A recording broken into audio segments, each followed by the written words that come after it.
Assalamualaikum warahmatullahi wabarakatuh. Selamat datang di channel Tidak Nyata. Sebelum kita mulai, coba absen dulu dari kota mana saja nih siap dengar kisah kali ini? Tulis kota kalian di kolom komentar.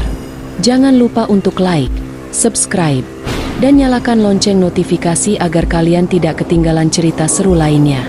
Siapkan nyali kalian. Mari kita mulai ceritanya. Sundari pun makan dengan lahapnya hidangan lezat itu.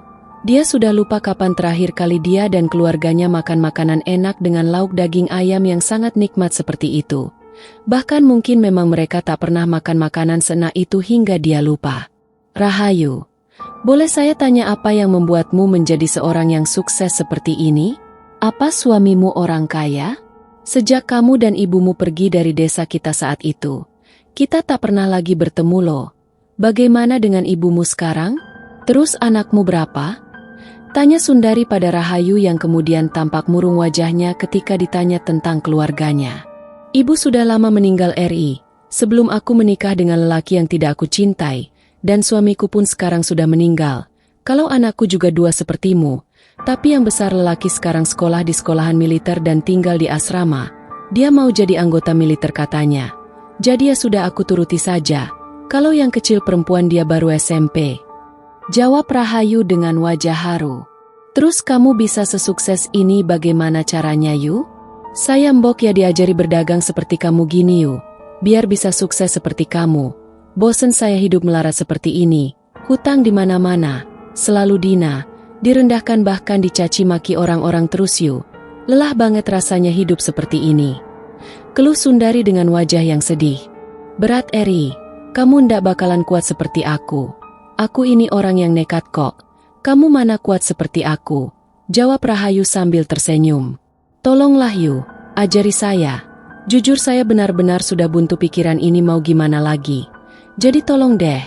Kita kan teman dari kecil mosok sih kamu ndak mau berbagi ilmu agar sukses. Sundari, bukannya aku ndak mau membantumu tapi kamu ndak bakalan kuat seperti aku. Tegas Rahayu sambil menatap Sundari. Kalau saya kuat apa kamu mau membantu? Tanya Sundari sedikit memaksa. Rahayu pun menatap mata Sundari dalam-dalam. Dia melihat mata yang penuh dengan keputusasaan seperti yang telah dia alami di masa lalu. Gini saja Eri, kamu datang ke rumahku saja ya. Nanti kita bicara serius di sana. Enggak enak bicara di sini ramai. Tapi kalau kamu ke rumahku jangan pagi atau siang ya. Lebih bagus malam hari karena pasti kalau malam aku di rumah. Kalau siang aku harus mengurus 3 rumah makan. Pagi di sini siang dan sore di rumah makan yang lainnya. Ucap Rahayu. Hah? Jadi rumah makanmu ndak cuma ini Yu? Tanya Sundari dengan mata terbelalak karena terkejut. Iya, makanya kamu ke rumahku malam saja ya. Nanti aku catetin alamat rumahku kamu ngojek saja. Tunggu di sini sebentar ya. Jawab Rahayu sambil meninggalkan Sundari yang terkagum-kagum itu sendiri. Sejenak kemudian Rahayu kembali dengan membawa kantong hitam besar berisi 5 bungkus nasi juga lauknya dan selembar kertas bertuliskan alamat rumah Rahayu. Sundari, ini alamat rumahku. Ingat kamu ngojek saja ya biar ndak bingung. Terus ini ada nasi bungkus buat anak dan suamimu di rumah. Sekarang kamu pulang saja dulu. Kasihan anak-anakmu pasti sudah lapar. Dan ini ada uang buat kamu naik ojek ke rumahku nanti atau besok terserah kamu. Ucap Rahayu sambil menyerahkan bungkusan plastik itu pada Sundari juga memberi amplop putih berisikan uang. Alhamdulillah. Rahayu kamu baik banget sama saya. Terima kasih banyak ya semoga rumah makanmu semakin ramai. Dan mungkin saya ke rumah kamu besok malam saja ya. Balas Sundari penuh haru menerima semua pemberian teman kecilnya itu. Iya. Sekarang kamu pulang ya kasihan anak-anakmu nanti. Jawab Rahayu lalu mengantar Sundari hingga depan rumah makannya. Sundari pun langsung pulang dengan wajah sumringah penuh harap dan senang sekali saat itu. Karena mendapat rezeki berlimpah dari temannya waktu kecil yang bahkan sudah dia lupakan selama ini karena sudah lama pindah dari desanya. Sundari membatin dalam hatinya. Hari ini pasti anak-anaknya sangat senang karena bisa makan enak dengan daging ayam. Sesampainya di pelataran rumahnya Sundari melihat putrinya Anggi sedang duduk di balai bambu depan rumahnya dengan wajah yang murung. Enduk Nggi, kok kamu ndak sekolah tuh? Tanya Sundari pada putrinya yang seketika tersenyum senang melihat sang ibu sudah pulang dari pasar. Anggi ndak mau ke sekolah kalau belum beli buku, Bu. Anggi capek diejek terus karena ndak punya buku pelajaran. Keluh Anggi sambil melihat bawaan ibunya yang dari pasar itu. Yo wes. Besok kamu sekolah Yonduk. Ini ibu sudah dapat duit buat beli buku pelajaranmu loh. Beneran, Bu? Asik. Terima kasih ya, Bu. Ini ibu beli apa saja, Bu? Kok banyak banget? Aromanya harum banget, Bu. Tanya Anggi sambil hidungnya mengendus plastik hitam yang dibawa ibunya dari pasar itu. Sudah, ayo masuk. Ini tadi ada makanan enak buat kamu dan adikmu. Ucap Sundari sambil mengelus kepala putrinya itu lalu mengandengnya ke dalam rumah. Pak, ibu sudah pulang ini loh. Sini cepat. Panggil Sundari sambil menaruh kantong plastik yang dibawanya dari pasar itu di atas tikar lusuh yang tergelar di lantai rumah yang hanya terbuat dari semen dan sudah hancur di mana-mana, hingga membuat lantai rumah itu sangat berdebu. Ini ibu bawa nasi lauknya daging ayam panggang buat kalian. Ucap Sundari sambil tersenyum senang. Hah? Nasi sama ayam panggang? Dari mana ibu punya duit buat beli makanan semahal ini? Bu, kita ini ndak punya duit loh. Kamu cuma jual gabah sekarung kok malah duitnya dibelikan makanan mahal.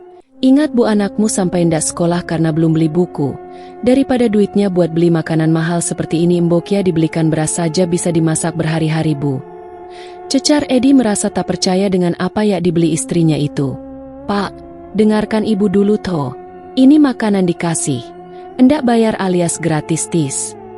Ini yang punya rumah makan itu si Rahayu. Temen kita waktu kecil dulu itu, Pak.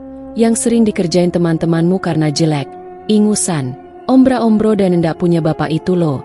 Sekarang dia jadi orang sukses. Rumah makannya ada 3, Pak, yang satu di depan pasar itu.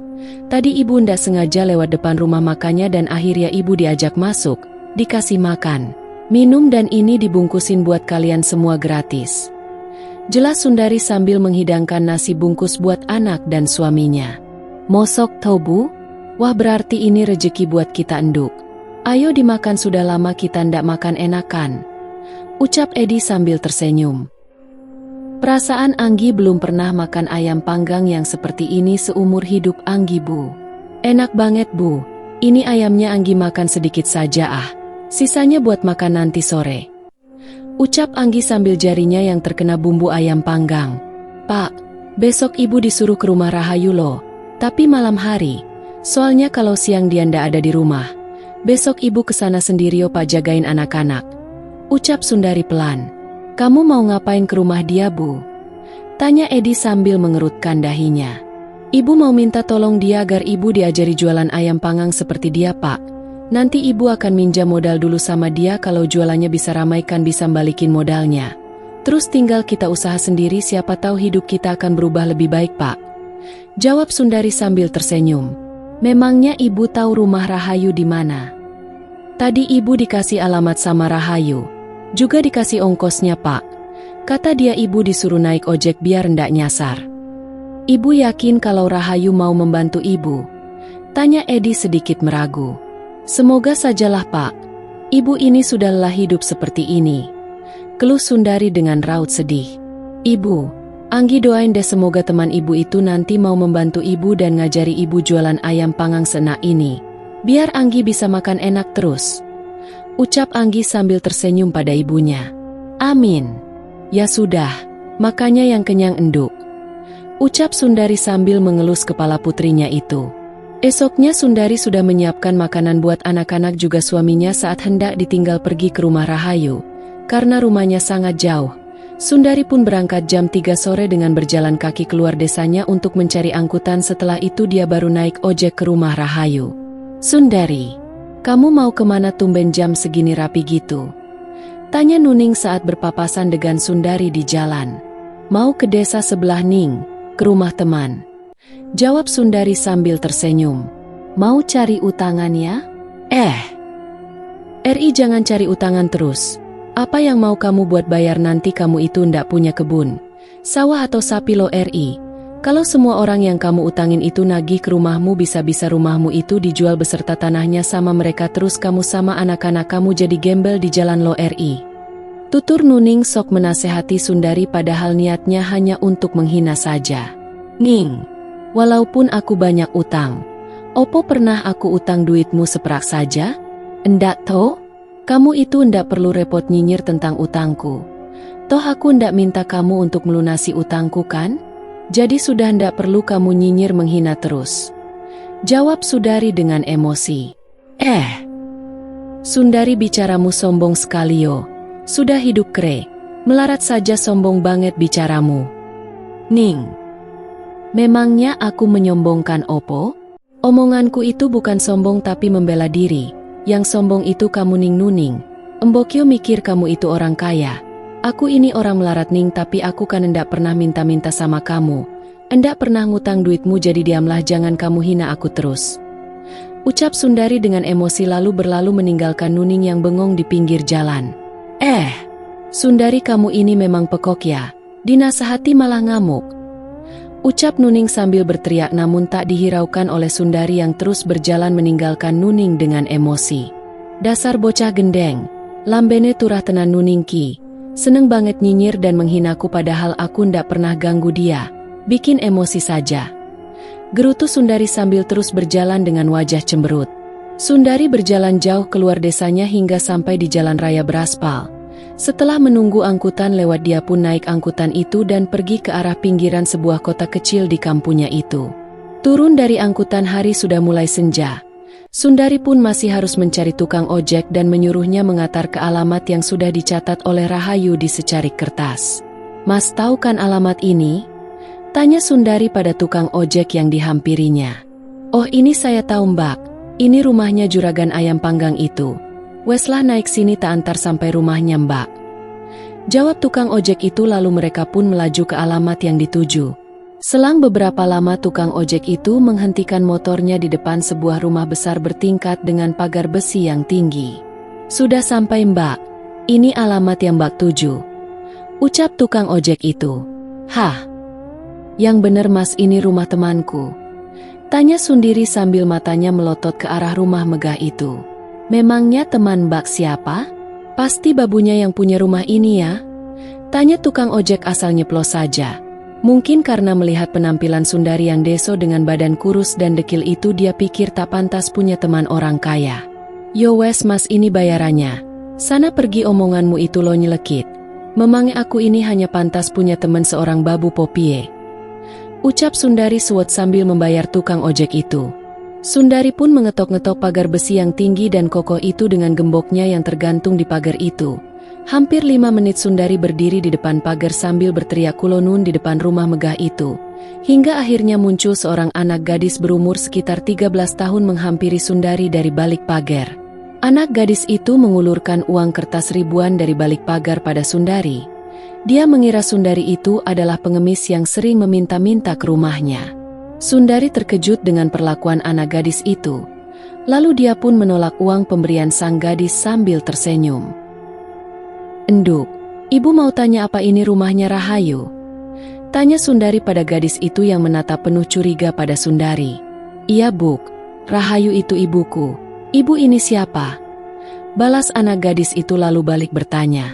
Oh, kamu anak gadisnya Rahayu, tonduk Cahayu. Aku ini Sundari, teman masa kecil ibumu. Kemarin ibumu menyuruhku ke sini Enduk. Apa ibumu ada di rumah? Anak gadis itu pun kemudian membukakan pagar besi itu lalu menyuruh Sundari masuk dan duduk di kursi teras. Ibu tunggu di sini dulu ya, tak panggilin ibuku. Ucap gadis itu lalu meninggalkan Sundari sendiri di kursi teras. Sundari begitu kagum dengan rumah mewah yang dimiliki Rahayu itu. Dia melihat 2 mobil pribadi terparkir di garasi rumah besar nan megah itu. Sundari. Maaf yo anakku, tadi katanya mengira kamu pengemis. Maaf banget, ayo masuk ke dalam. Seru Rahayu tanpa tak enak hati pada Sundari. Endak apa-apa yu. Anakmu ndak salah lolhawong, penampilanku memang mirip wong ngemis kok. Jawab Sundari sambil tertawa kecil.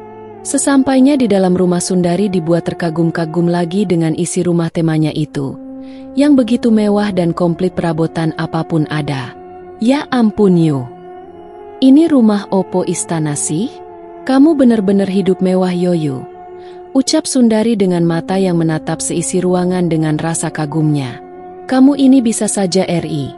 Ini semua hasil jerih payahku lo RI, jawab Rahayu sambil tersenyum. Permisi, maaf ya Bude, tadi Dewi keterlaluan sama Bude, ucap anak gadis Rahayu yang datang sambil membawa nampan berisi segelas teh hangat untuk Sundari. Monggo diminum dulu Bude, sekali lagi Dewi minta maaf ya Bude, tutur anak gadis itu dengan sopan pada Sundari. Terima kasih wedangnya Nduk Ca Ayu. Kamu ndak salah kok Nduk Lawong, penampilan Bude memang koyo pengemis kok ya, jawab Sundari sambil terus terkekeh. Namun dalam hatinya sangatlah miris sekali karena sesungguhnya dia sudah memakai baju yang paling bagus yang dia miliki. Namun ternyata masih disamakan dengan baju pengemis. Begitu hinanya kah keadaannya sekarang? Sundari merasa sangat kerdil dan tak ada apa-apanya di hadapan Rahayu yang memiliki segalanya itu. Namun Sundari juga sangat kagum pada Rahayu. Walaupun sudah kaya raya tapi dia masih mau menghormatinya sebagai teman dan dia tidaklah sombong ataupun menghinanya seperti Nuning dan para tetangganya.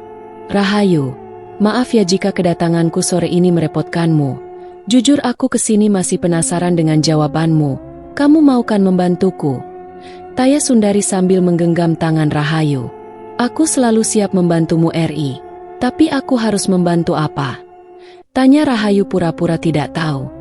Bantu aku, supaya aku bisa usaha, dan bisa sesukses kamu seperti ini yuk, balas Sundari memohon. RI, kemarin aku sudah bilangkan, kalau mau jadi seperti aku begini itu berat banget RI. Kamu ndak akan sanggup, jawab Rahayu dengan raut sedih. Aku akan berusaha kuat yuk, kamu saja kuat mosok si aku ndak kuat. Kita kan sama-sama perempuan yuk, kalau kamu saja kuat aku yakin pasti aku pun kuat, ucap Sundari meyakinkan Rahayu. Aku ini wong nekat RI, aku juga bukan orang baik, aku ini orang jahat loh, jawab Rahayu pelan. Kamu ini ngomong opo tuyu? Kamu ini orang baik banget, nyatanya kamu tidak sungkan menerimaku yang seperti pengemis ini di rumah mewahmu. Bahkan kamu ndak menghinaku ataupun mencaciku seperti orang-orang lain itu, balas Sundari sambil menatap wajah Rahayu yang begitu cantik dan muda padahal usianya sama dengan dirinya. Tapi dirinya sudah tampak tua dan kusut. Kamu ndak tahu saja RI apa yang sudah aku lakukan hingga bisa seperti ini. Kalau kamu tahu kamu pasti membenciku dan menjauhiku, ucap Rahayu dengan wajah yang redup. Kamu kenapa memangnya Yu? Ceritakan padaku apa yang sudah terjadi padamu, tanya Sundari sambil menggenggam tangan Rahayu. Apa kamu masih ingin menjadi orang kaya sepertiku RI? Yu, kamu pikir niatku itu cuma main-main tuh? Aku pengen bisa seperti kamu Yu, punya usaha yang sukses, punya rumah semewah ini, punya mobil dan punya duit yang banyak. Aku sudah bosan hidup kere, dihina, dan terlilit hutang banyak seperti ini. Kamu mau mengajariku supaya bisa seperti kamu kan Yu? Tanya Sundari dengan wajah penuh harap. Apa kamu benar-benar ingin sepertiku memiliki semua seperti yang kumiliki? Tanya Rahayu ingin memastikan. Mau Yu, aku sudah berniat dan ingin belajar darimu. Ayo katakan padaku apa yang harus aku lakukan agar kamu mau mengajariku menjadi seperti kamu begini, desak Sundari sudah tidak sabar. RI, aku bisa sekaya dan sesukses ini karena aku mencari pesugihan, jawab Rahayu sambil sedikit berbisik pada Sundari. Sundari terkejut dengan mata yang terbelalak. Dia benar-benar tidak menyangka jika kekayaan dan kemewahan yang dimiliki Rahayu itu adalah hasil dari pesugihan. Yu, kamu bohong kan? Tanya Sundari merasa tak percaya dengan jawaban teman kecilnya itu. Sundari, aku serius. Apa kamu pikir seorang perempuan sepertiku ini bisa menjadi orang sukses hanya dengan kerja keras saja? Ndak RI, perempuan yang seperti itu cuma ada di cerita sinetron saja. Pada kenyataannya biasanya tetap jadi kere, bahkan kadang dianggap seperti keset oleh orang-orang yang selalu menghina, jawab Rahayu dengan nada kesal. Dulu sejak aku dan ibuku pergi dari desa karena tanah dan rumah kami diambil paksa oleh orang yang duitnya dihutang sama ibu, kami terlunta-lunta, tidur di perantoko RI hingga bertahun-tahun. Akhirnya ibu dinikahi oleh seorang lelaki yang sering ibu temui di jalan setiap malam. Dan ibu dibawa pulang oleh lelaki itu ke rumahnya, tapi lelaki itu tak menginginkanku RI. Lelaki itu menyuruh ibuku untuk meninggalkanku di perantoko itu, dan ibuku menyetujuinya. Sejak saat itu aku hidup sendiri di jalanan hingga besar tanpa ibu. Saat umurku baru 15 tahun ada lelaki yang memungutku dari jalanan untuk dijadikan istri. Kami pun menikah dengan sangat sederhana. Hidup kami tetap miskin, kere dan keblangsak, karena suamiku tak mau kerja. Dia cuma memberiku modal jualan dan mengandalkan aku untuk hidup setiap hari dari jualan pecel keliling. Hingga kami mempunyai 2 orang anak, kehidupan kami semakin sulit. Aku sudah tidak tahan. Pernah sekali aku menemui ibu dan minta bantuan pada ibu, tapi ibuku tak peduli karena dia merasa aku sudah punya suami. Berarti sudah tanggung jawab suamiku. Sakit hatiku RI. Aku dendam pada keadaan saat itu. Aku putus asa RI. Hingga nekat mencari pesugihan dan akhirnya bisa seperti ini. Seperti yang kamu lihat sekarang. Sundari, sekarang kamu sudah tahu kan rahasiaku bisa sekaya ini. Apa kamu masih ingin sepertiku? Tanya Rahayu sambil menatap Sundari. Sundari terdiam lalu menunduk. Dia tak menyangka perjalanan hidup Rahayu begitu memilukan selama ini. Tapi melihat apa yang diperoleh Rahayu saat ini sungguh luar biasa membuat Sundari pun ingin merasakan menjadi Rahayu yang sekarang berlimpah kekayaan. Dalam hati Sundari begitu bingung. Apakah dia mau mengikuti cara Rahayu atau tidak? Endak apa-apa RI. Kamu boleh mengurungkan niatmu ingin kaya raya sepertiku kok. Ucap Rahayu sambil memegang tangan Sundari. Kamu boleh berpikir lagi RI. Dan kamu pun boleh mengurungkan niatmu. Berpikirlah apa kamu bisa menjalani kemiskinanmu selamanya. Atau kamu mau usaha lainnya nanti aku pinjamin modal. Tapi aku tidak bisa menjamin usahamu bisa sesukses usahaku si RI. Kamu tahu kan keadaan sekarang itu lagi susah, kemiskinan di mana-mana. Kalau cuma jualan makanan tanpa ada yang bantu menarik para pembeli seperti usaha, itu ndak menjamin akan kembali modal RI. Kamu pernah lihat rumah makanku di pasar itu kan RI? Begitu ramai pembeli. Dan entah kenapa uang penghasilanku itu selalu berjubel di laci kasirku, bahkan ketika tak ada pembeli yang datang pun aku selalu mendapatkan uang yang banyak dari rumah makanku. Ucap Rahayu meyakinkan Sundari. Sundari sangat terbuai oleh cerita Rahayu itu, namun hatinya merasa bimbang. Oh iya, kamu mau nginep di sini atau mau pulang RI? Kalau mau nginep biar tak siapin kamar buat kamu. Tapi kalau kamu mau pulang tak panggilin tetangga yang punya motor biar dia yang ngantar kamu sampai rumahmu. Nanti aku yang bayar. Tanya Rahayu pada Sundari yang masih terdiam. Rahayu, aku mau pulang saja. Kasihan Bayu, dia masih menyusu. Dan bolehkan aku mikir-mikir dulu dengan apa yang harus aku putuskan nanti. Aku takut Mas Edi tak setuju yuk. Oh, boleh RI. Kamu bebas kok, tapi jika nanti kamu berniat seperti aku, kamu datang saja ke rumah ini lagi. Nanti aku antarkan kamu pada seseorang yang bisa membantumu. Kamu ndak usah bilang pada suamimu dulu. Kamu pikirkan matang-matang keputusanmu itu. Kalaupun kamu cari pesugihan kan tanpa suamimu, cukup kamu seorang saja yang pergi. Suamimu biar di rumah jagain anak-anakmu. Jawab Rahayu sambil tersenyum. Kamu tunggu di sini dulu ya. Tak ambilin makanan dan kue untuk oleh-oleh anak-anakmu di rumah. Ucap Rahayu lalu bergegas pergi ke dapur untuk mengambil makanan dan kue bolu yang masih utuh pemberian dari temannya tadi siang di pasar. Selang beberapa menit Rahayu pun kembali menghampiri Sundari di ruang tamu dengan membawa kardus mie instan yang telah diikat tali. Kardus itu berisi segala makanan dan juga ada mie instannya. Ini kamu bawa pulang RI buat anak-anakmu di rumah. Sekarang ayo ikut aku ke rumah tetanggaku yang punya motor biar dia yang antar kamu sampai rumahmu. Ucap Rahayu sambil tersenyum.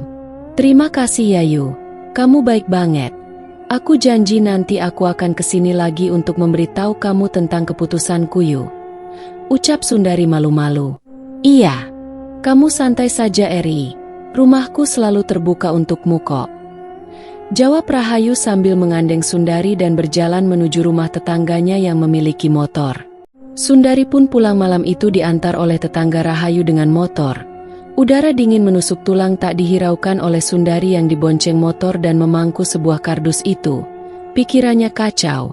Dia tak bisa memutuskan untuk ikut mencari pesugihan atau tetap hidup melarat dan selalu dihina seperti biasanya. Namun dia masih memiliki rasa takut pada Tuhan jika harus mengikuti langkah Rahayu yang lebih dulu mencari pesugihan. Pak, Mbak Rahayu itu orang baik ya Pak di desa Bapak itu. Tanya Sundari pada tetangga Rahayu yang mengantarnya itu, karena dia penasaran bagaimana perlakuan orang-orang di sekitar Rahayu pada Rahayu. Wah, Mbak Rahayu itu orang paling baik di desa kami, Mbak. Dia suka menolong siapa saja.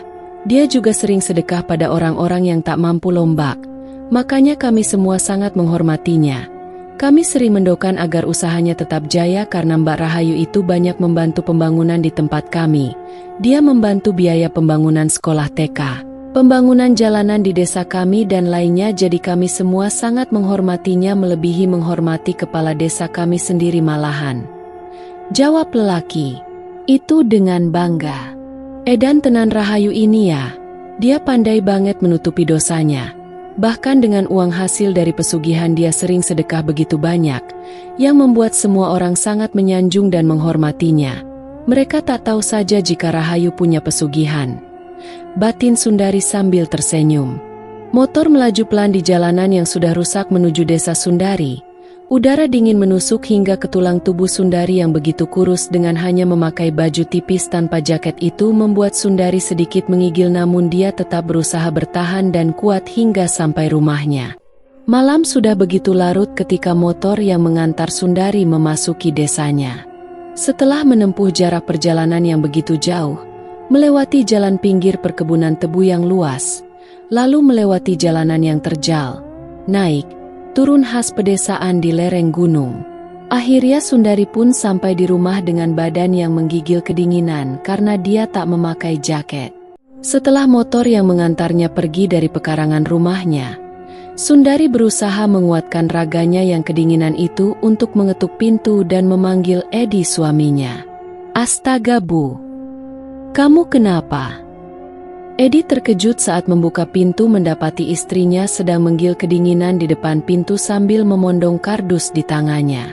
Setelah sampai di dalam rumah, Edi segera menyelimuti tubuh Sundari lalu memberinya teh hangat. Baru Sundari bisa bercerita dan tidak menggigil kedinginan lagi. Ibu tadi dari rumah Rahayu sudah jam 8 Pak, diantar sama tetangganya yang punya motor.